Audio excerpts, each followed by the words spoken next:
All right. Today is February 19th, and as I was reviewing this is Tuesday. As I was reviewing last Thursday's video, I noticed I must have done my wash this weekend because I'm wearing the same shirt. Embarrassing. Not really, because I do only wear my shirts once, and then I wash them. So. Or it could be the same day. I could be videoing this the same day as I videoed the last one, but no, that's not true. Anyway, so today we're going to finish Chapter 8, and Chapter 8 we're covering arrays and lists, collections, and so and then I'm going to give you an assignment. So why don't I share my screen?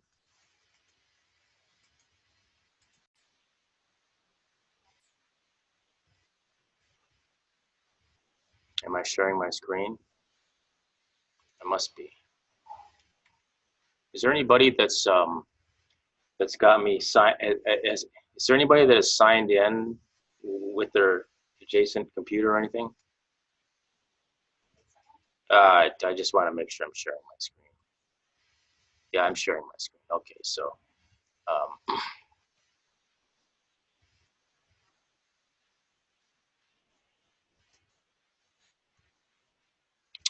okay, so anyway, I'm sure I'm sharing my screen. I hope I'm sharing my screen. Let me put this over here, and let me put this down here. So today is February 19th. We are class 13. We're at the end of Chapter 8, and so I'm just going to finish the slides. You know, you can. It's really better if you go through the book, because I'm just sort of making sure that that I cover everything, or that you're sort of introduced to all these concepts. And last time we ended around slide 35, I think. We were just at the tail end of arrays, and so we know how to define arrays. We did arrays a fair amount in 128. You know, there's the array class has got a bunch of properties that are pretty important. There's length of the array. There is you can copy one array to another array, and you know, there's manual ways to do all these things. And back in the old days, before we had classes, we had to do all this stuff. You know, we had arrays. We've had arrays for decades in programming languages, but not classes. And so with classes, the supporting classes for a language, and in this language it's called you know, .NET. The .NET architecture provides these classes that help, or provides these methods that help you do stuff that, you know, common things like copying an array from one array to another. And of course, you can implement all these things manually. Copying is quite easy. You just have a loop, a for loop, or a for loop works fine. Binary search is a little bit more difficult to implement manually. First of all, the array's got to be sorted. If the array's not sorted, it just won't work. It used to be that in beginning programming languages, one of the first programs or algorithms or methods, if you want to call them that, that's what we call them now. Back in the old days, we called them subroutines. One of the first subroutines or procedures that we would write once we learned arrays was sorting an array and searching a sorted array. Well, we don't have to learn to do that anymore, because, you know, the array class just comes with those methods. Now, you know, there are variations of searching and sorting that the classes don't support, and maybe later on, or maybe in a midterm, I might ask you to do one of those, just to sort of get your mind working on how to do some of these more complex algorithms. There's get upper bound and get lower bound, I believe, methods. I think this upper bound, I'm not sure actually. I don't use these I don't use these methods much. I like to write my own, so here's some code that uses the sort method. I think I covered that last time. So let's move on to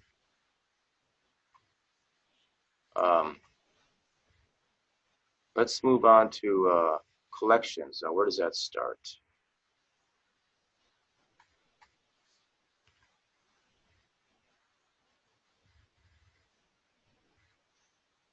Code for a method that accepts an array argument. Okay, we can, of course, you can pass arrays as parameters, but they're passed by reference, not by value. When you pass an array to a method, you aren't copying the whole array and dumping the whole array into the method. You are actually passing it a reference, or the address of the array.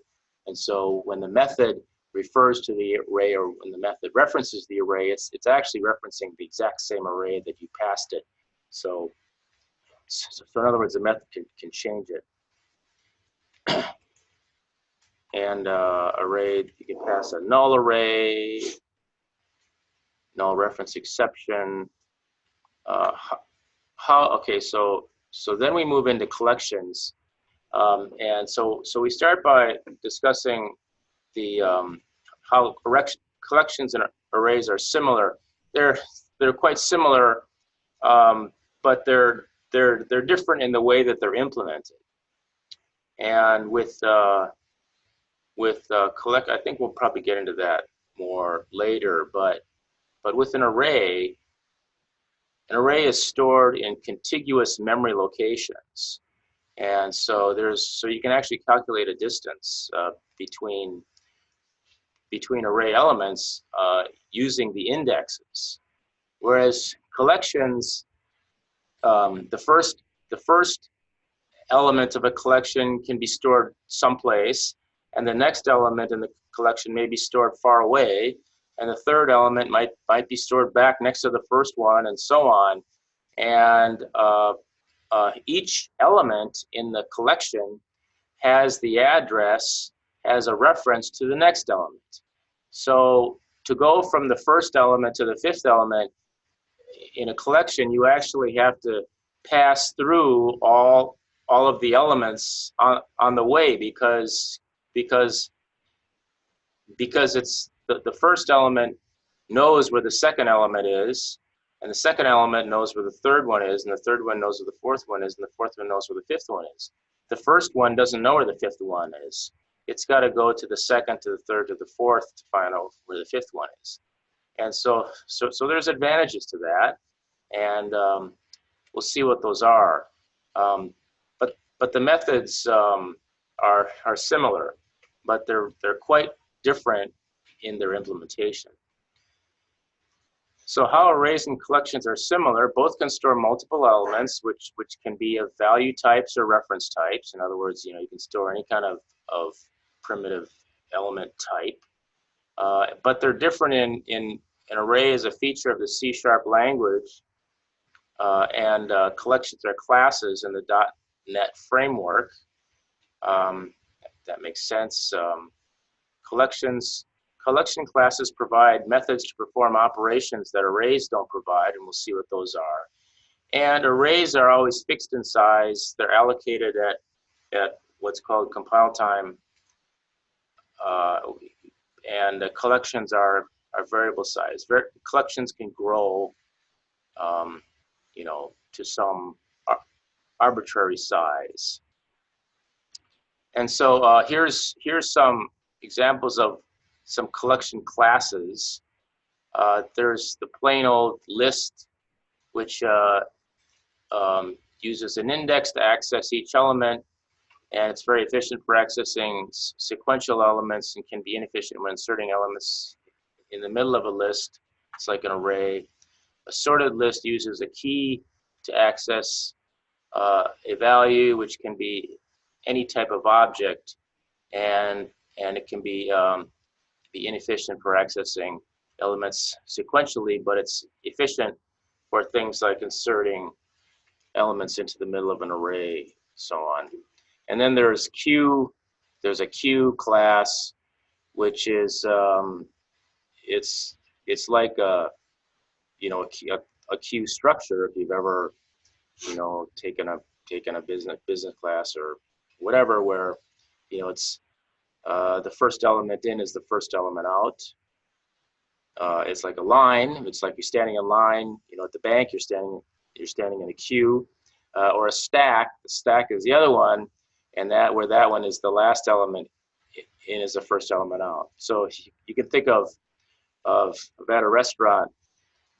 You have a stack of plates, and you wash the plates or whatever, and you put them in a stack, and then you take the plates off the stack, and so that's the last plate you put on the stack is the first plate you take out. And these structures are useful, and we find them all the time in programs that we write. Stacks are even important when you're implementing languages, because if you think about it, when methods call methods, which call methods, and then when they're done, they return back to the previous method, and then when that's done, it returns back to the previous method. That structure is a stack structure. So the first method you call, the last method you call is the first method that you would return from.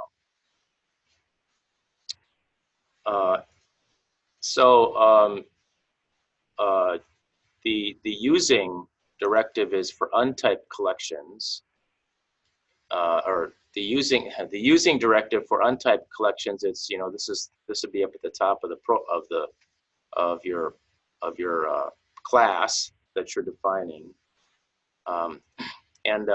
so this provides you with all the different types of collections, and here's an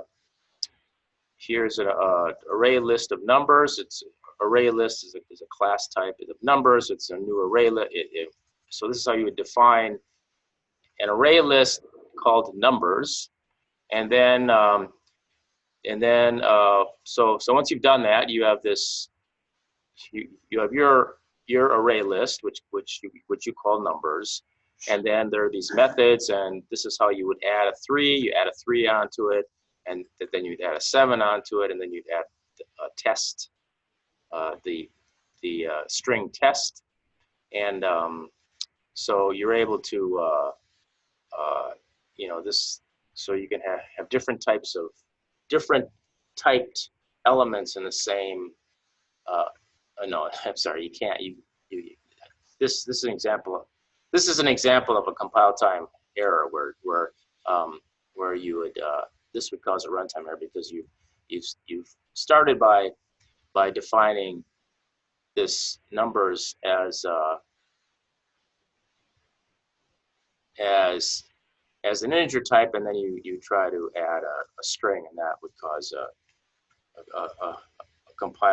compilation error. Okay, so I don't use collections that much that often. So here's a typed collection, and I use this a lot more often. Where we use the list collection type a lot, and so this is defining the type. It's a list type. It's a list of integers, and we're calling it numbers. The same thing. And so this is how you define it. It's different than this.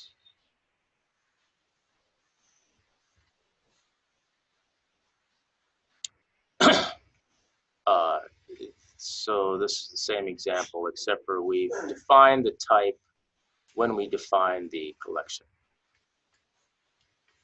And so if we want to define a list of strings, you put the type inside these angle brackets here. So it's a list. It's a collection. So you can store more than one of them, and with it comes along these properties and methods. And but the type is a string type, and this is in this example titles. And in this example, we're using decimal numbers. And here we've actually defined a boundary capacity of 3. Here are some of the properties and methods that the list class that comes along with the list class. There's an index where you can identify or locate a particular item in order that it was inserted using an index. You can set a capacity or get the capacity. You can get the count. And so these two things can be different. And you use the add method to add something onto a list. And then this method clears it. Clears the list, makes it empty. It gets rid of all the elements. And then there are these other properties where this is a test to see if a particular object is in the list. And this is a method where you can insert an object into a specified index, and if there's something already there, it pushes them up. This will remove the object. This can remove. This removes the first occurrence of the specified object. This will remove the. I guess I should be using the slideshow thing here.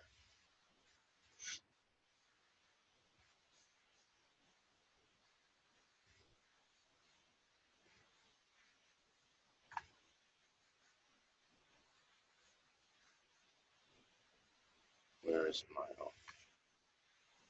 So the remove will look for the first occurrence of the object, and it'll remove it. It'll shift everything below it up one. And this will remove and return an element at a specified index. This will search the list looking for an object, and it'll return the index of that object. It's gonna, I guess we need to assume that the list is sorted. This will sort the elements of the list into ascending order.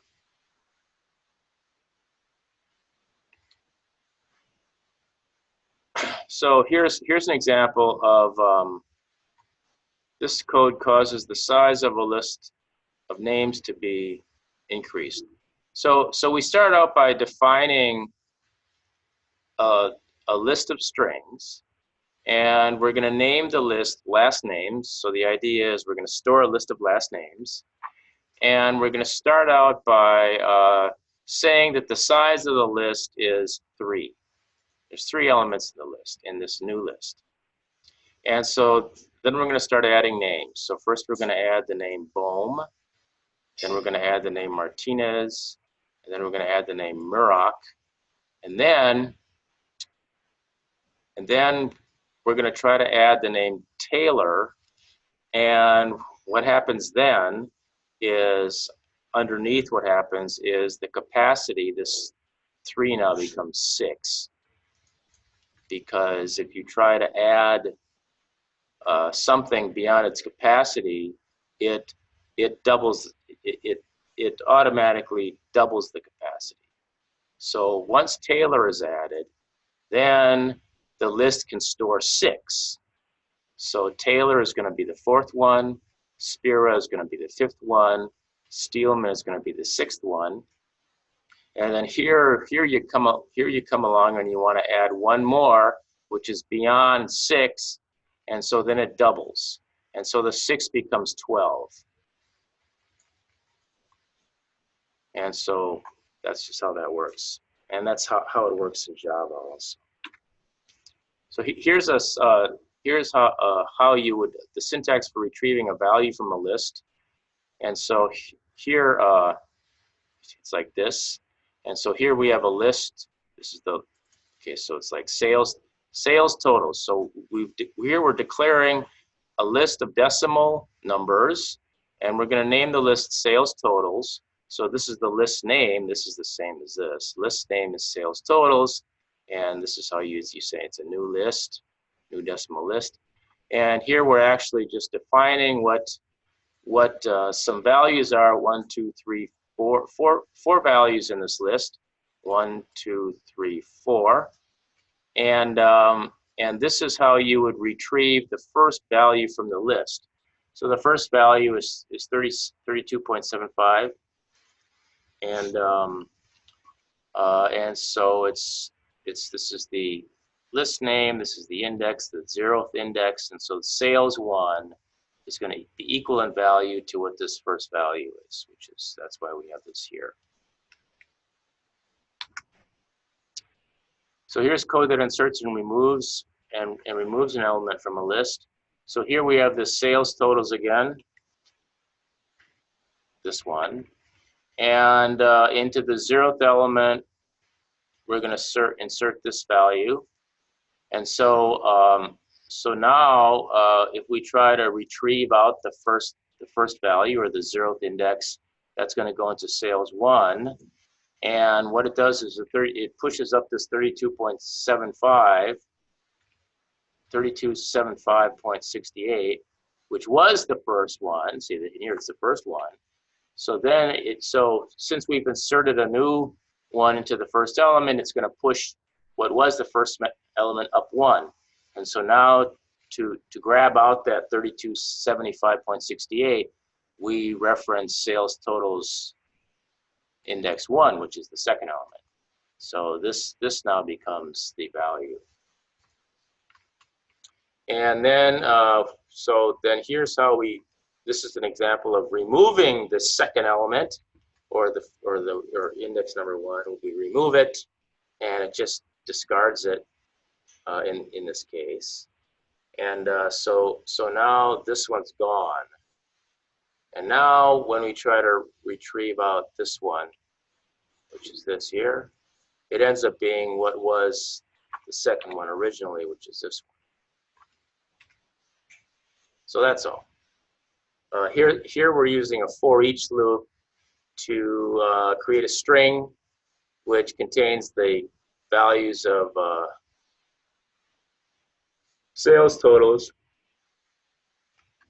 The new set of values is 43, 98, 52, 1933 is the same as this, 43, 52, 1933, but it's got a new first value which is this one, because we stuck that in the first one and we got rid of the second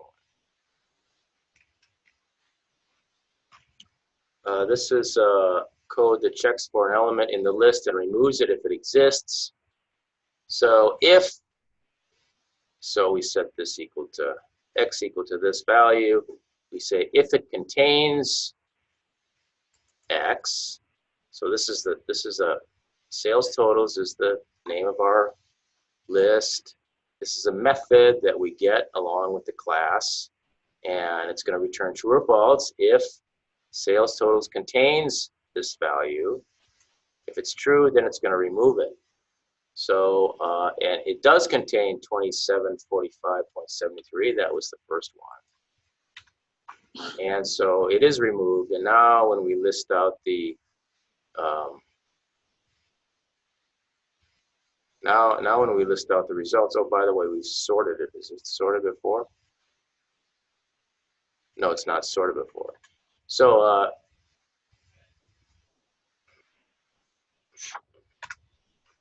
so here we're just going to call this method to sort sales totals, and once it's done, it's sorted, and then we can do, then binary search works. Binary search doesn't work unless it's sorted.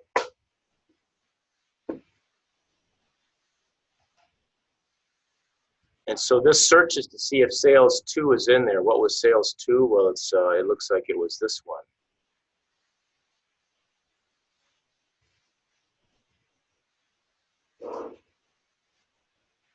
Oh no, it's this one now. It's going to be 43.98, and so it's going to be the middle one. So this is going to be equal 1, I guess. See, that's this equals 1, because this is index number 1. This is 0, 1, 2. So here's so we have this other kind of list called a sorted list, and with this sorted list, it's maintains it's sorted, and so the indexer gets or sets the value of the element with the specified key, and so there are these properties here. Keys returns a collection that contains the keys in the list. Values gets a collection that contains the values in the list. And capacity gets or sets the elements. And count returns the number of elements in the list.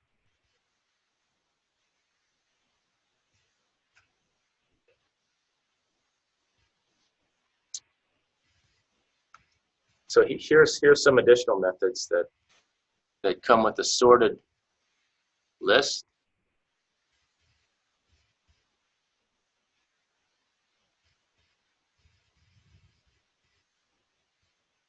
Let's see, is there an example? I want to find a good example.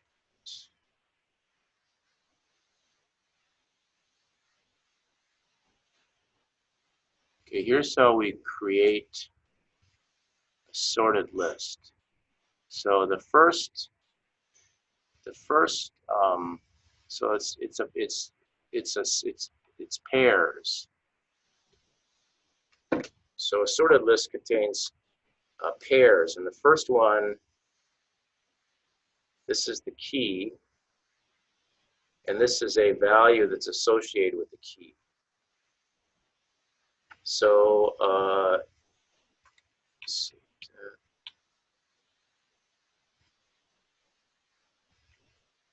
Sorted list.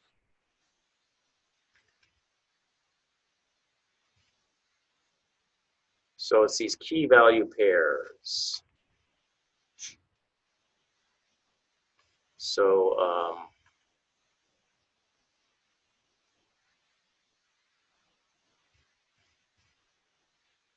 it's kind of like I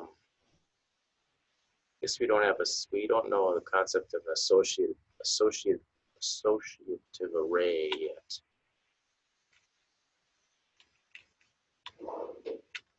So it's these key value pairs here, and so this is an example. So let's say we've got this is whatever this is. We say that we have a sorted list, and the key is a string, and the value is a decimal value, and we're going to name this thing sales. So this could be the amount of sales that these salespeople. Okay, these are salespeople, and this is like maybe how much they sold. And so we're defining a sorted list called sales list, and the key is going to be the person's name, and the value is going to be a decimal number, which is a dollar amount. So a sales list is a new sorted list that's got 4 elements in it. And here we add the 4 elements, one for Finkel, one for Adams, one for Potter, and one for Lewis. And these are the values. And so this is another way of defining it. And this is another way of defining it. So this is the key. This is similar to this. Here, gets or sets the specified key.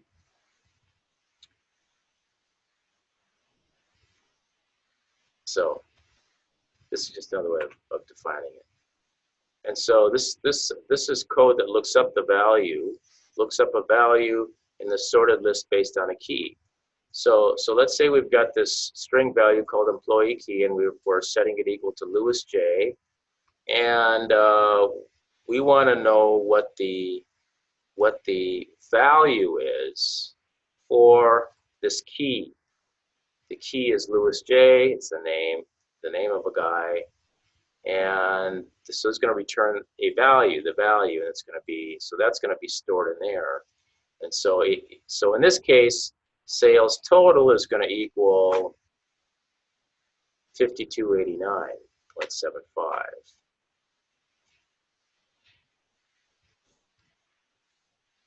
And here's how we would convert a sorted list into a tab delimited string. And so this is how you would reference the key for a particular key value. See, this for each key value pair.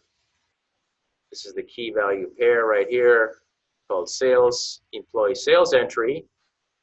So we pop these key value pairs off of sales list one at a time.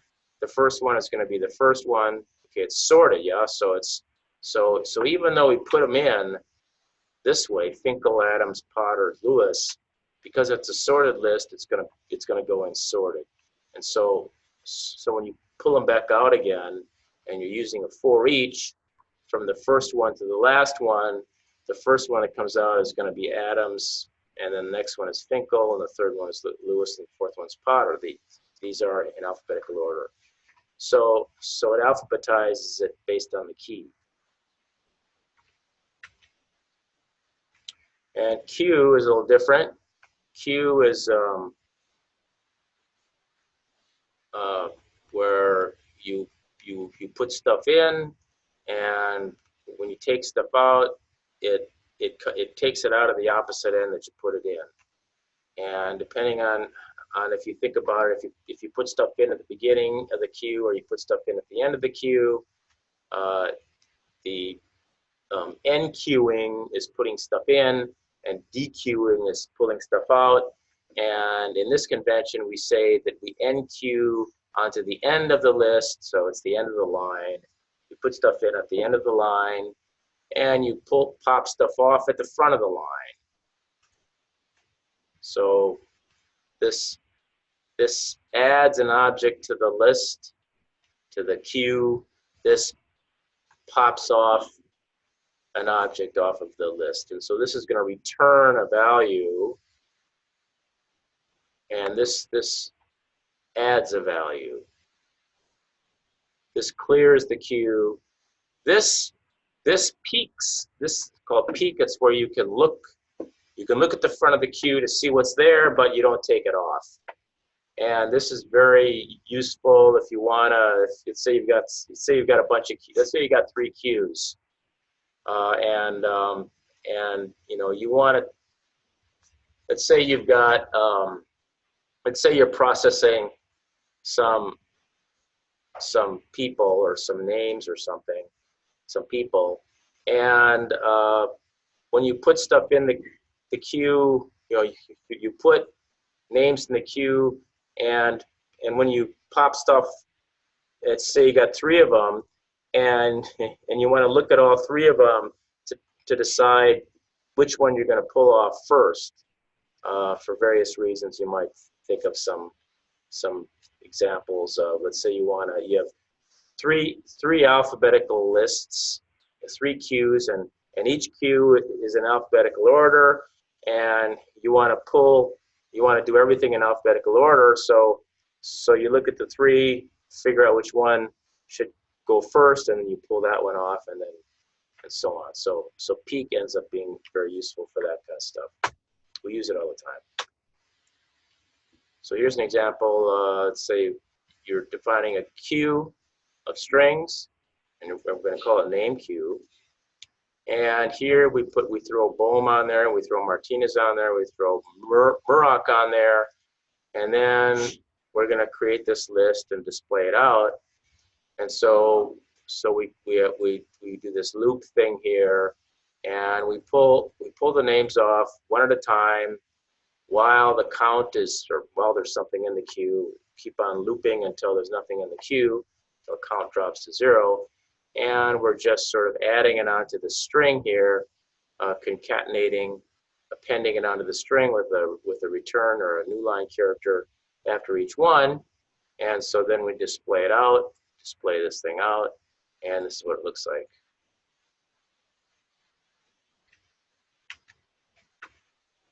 And then there's the stack class, where we have count, but instead of NQ we have push. Instead of DQ, we have pop, and then we have clear and peek also. So push pushes an object onto the stack, pop pops an object off the stack.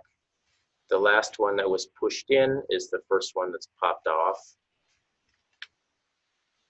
So this is something that uses a stack. We pushed Bohm, we pushed Martinez, we pushed Murak, and then we loop to make a string, and the first one we see is the last one we pushed in, which is Murak, and then Martinez, and then Bohm. Bohm was the first one we put in, so Bohm is the last one that comes out. First in, last out.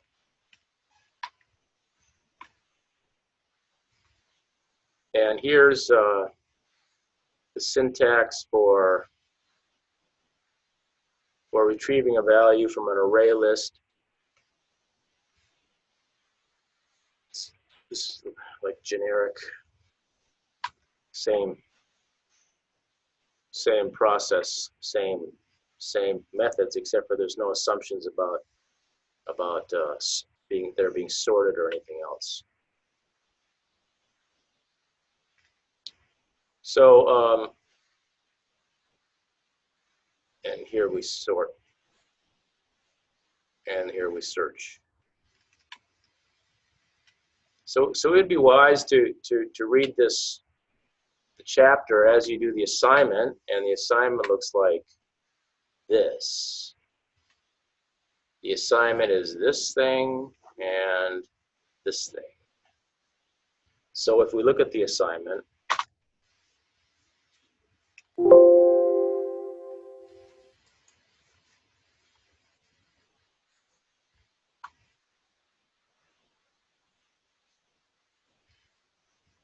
it is display a test scores array. So basically you're writing the same program, except for the first time you're using an array, and the second time you're using a list.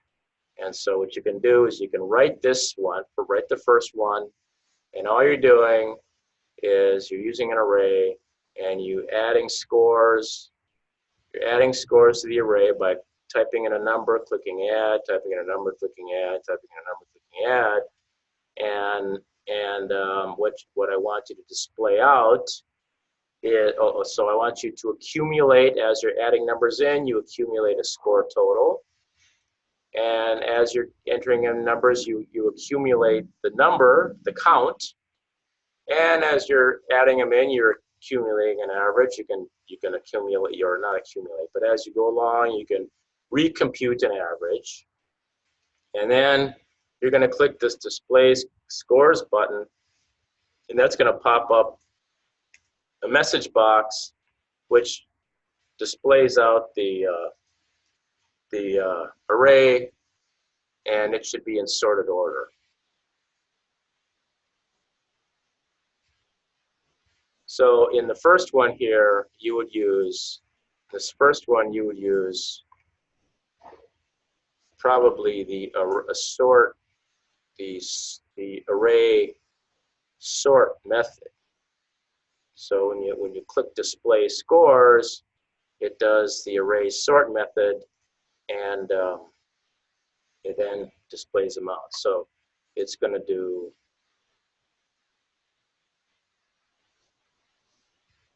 it would do this.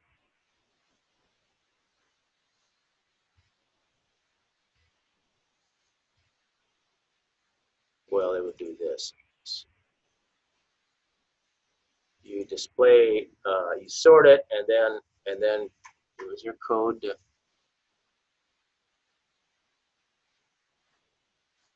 This uses stack.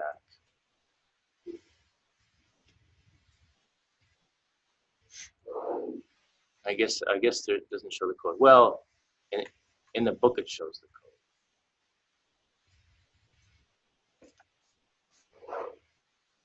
So okay, and so so this uses an array. No, this uses an array, not an array list. It uses an array, a plain old array. This uses an array from back we talked about up here. It's a single dimensioned array. It's something like this back here. It's something more like this, except for it's not as complicated. Yeah, it's like this.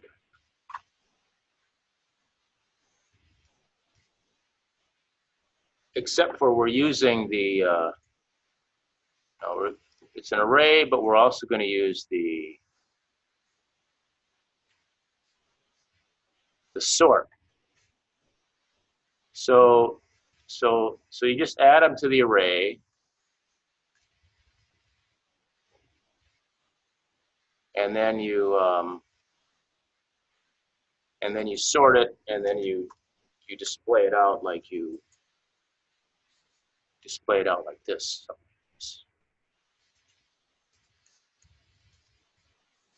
That's all you have to do. It's pretty easy. And then for the second assignment, you can just take your first assignment, or take part one. You get it to work. Then you get part one to work, submit it, and then you take part one and you take out the middle of it where you're actually implementing it. And instead of using an array, you can use a sorted list, or you can use use an array list.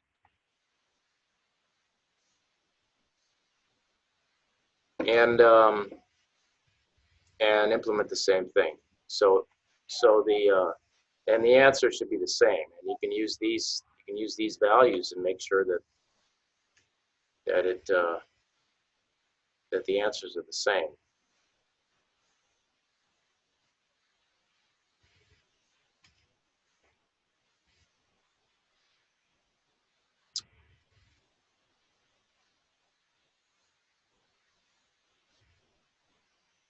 So let's see.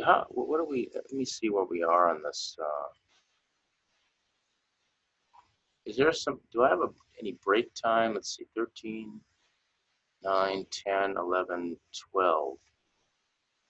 I wonder if I should plan some all the way up to 19. 12, 13, 14, 15. This must not be.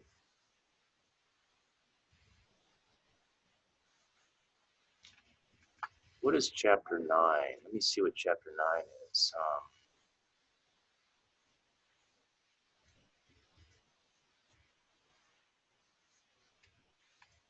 Chapter 9.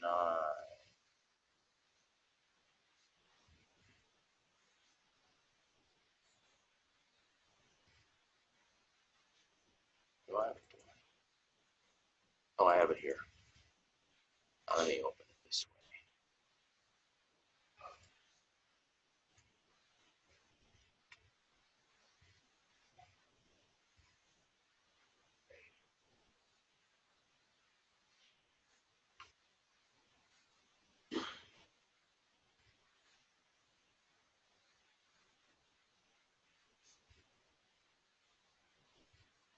This is chapter 8.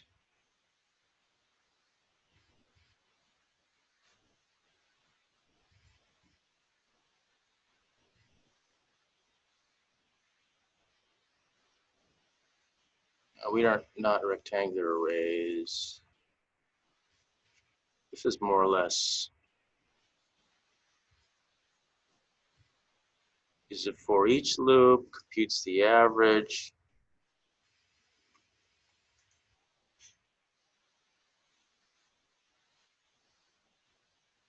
Computes the average.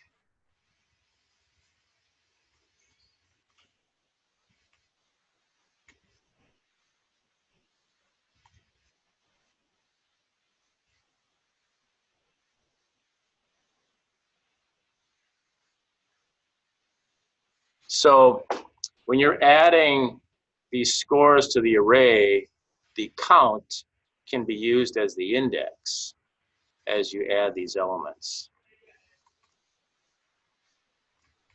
Count can be used as the index. And then let's see, is there an example of sorting? Rectangular arrays, jagged arrays, more with arrays. Okay, copying binary search and sort. Here we are adding names in, however we add them in, and then we sort them, and then we display them out again. And then we can search for them. This is copying.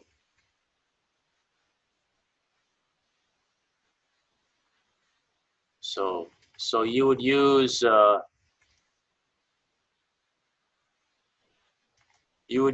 this right here to sort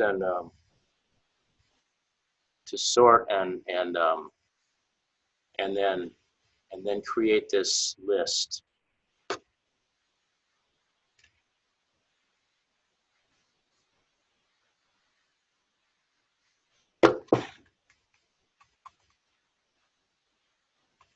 So that's with the array, and then with the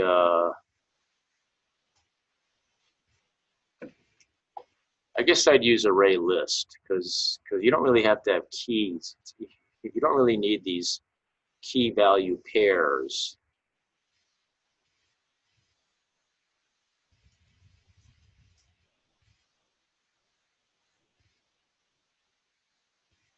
So array list, I would use an array list for the second part of the assignment.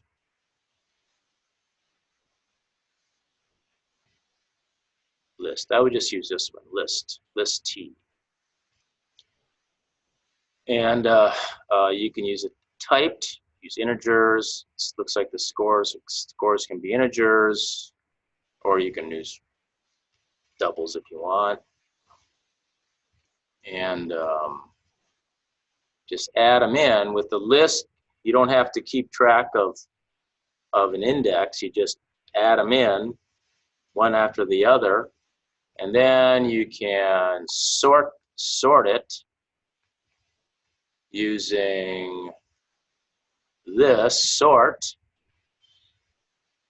and then you can just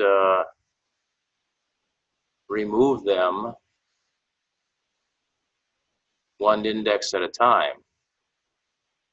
Just keep on removing the zeroth index, the zero index.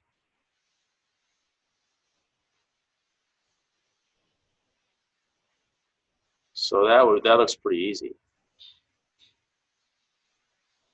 So I wouldn't bother using a sorted list or anything. I would just use an array list for the second part, and then just use the sort method. That's it. So I wanted to see what's in chapter 9. Oh, strings and dates.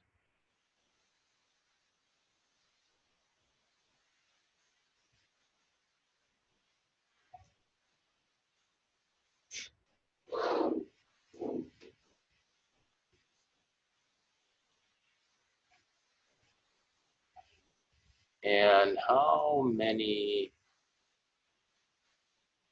Oh, this is a short chapter. Okay, good. So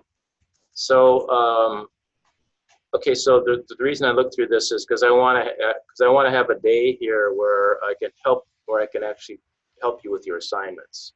And it looks like I can spend one lecture day on chapter 9. It's a short chapter, and then I can I don't know what kind of assignment I'll have for chapter 9, but I might combine it with another assignment.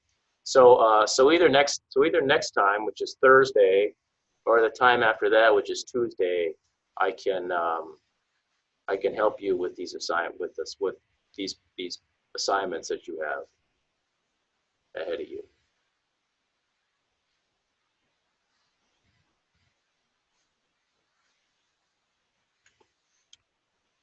Yeah, chapter 9 looks pretty easy. Let me see how long the slides are. Let's see. Resources.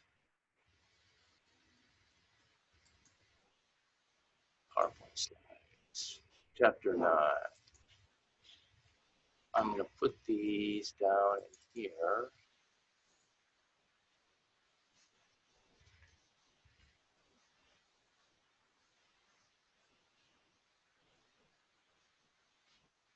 Yeah, it's only 47 slides. So I can get through this in one day. There's not much to learn here. I mean, it's just learning how you should be pretty good at strings already. But dates, I don't know, did we cover much about dates in 128? I don't think we did. Yeah, so it's nice to know this stuff.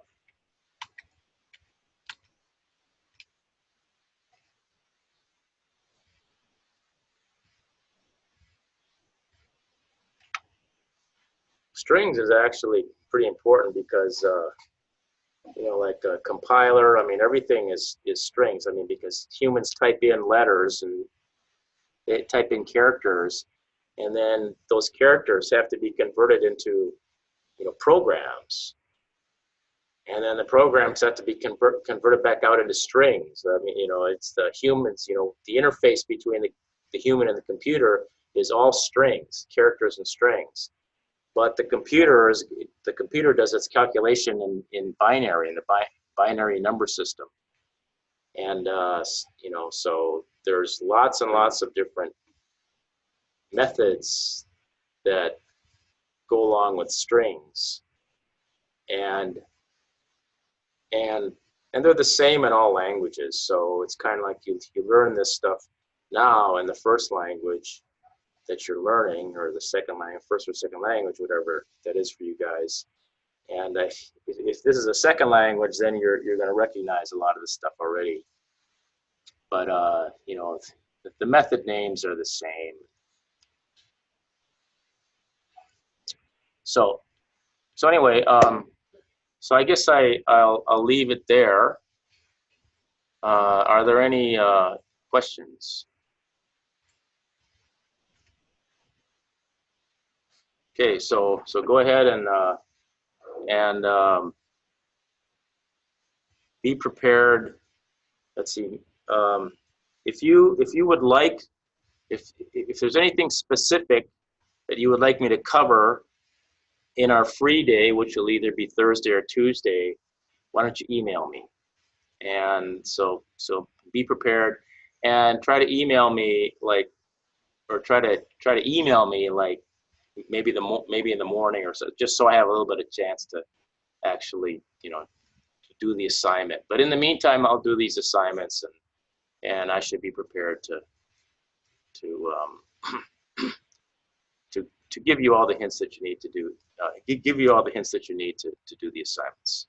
I mean, I'd like you to think a little bit about these assignments, a little more so than 128.